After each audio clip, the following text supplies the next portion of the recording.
Dorisi mureba yabaye isibaniro, icyiza n'ikibi biranganye, umugabo umugore, umwana n'ababyeyi, ingo zirara zishyabwa cyangwa zikazima. Umugabo ati ni njyewe mutware wanyu, umugore ati twese turinganire, maze umwana wabo ati we murashaje, iki gihe ni icyacu mwe muhigame. Mwareba iyo bagana ugasanga birababaje, ugasanga biteye isoni, na mu bana bagira, na mu bana bagira.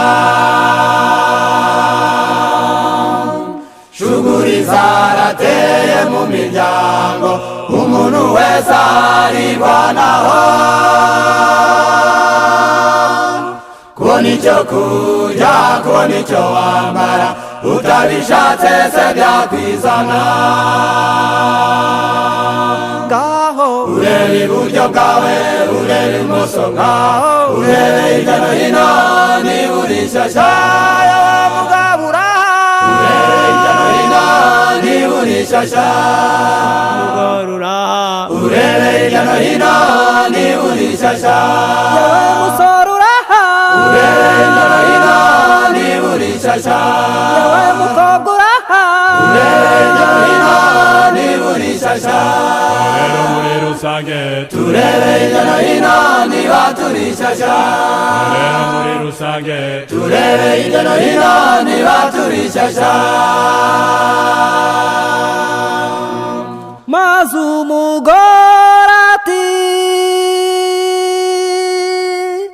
yemwe bayobozi mu minzu yanjye, iyi midiye y'umugabo njye ndayirambiwe, nasaziye ubusa kandi ari ntacyo yantanzeho. umugabo akavuga ati ntugigende unkuye mw'isoni,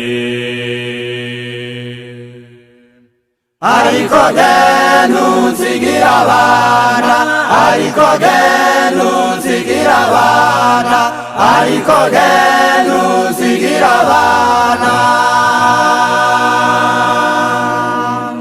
Reka Yesu abe umugenga wacu, ari ugenga imiryango yacu, ari ugenga imiryango yacu, ari ugenga imiryango yacu.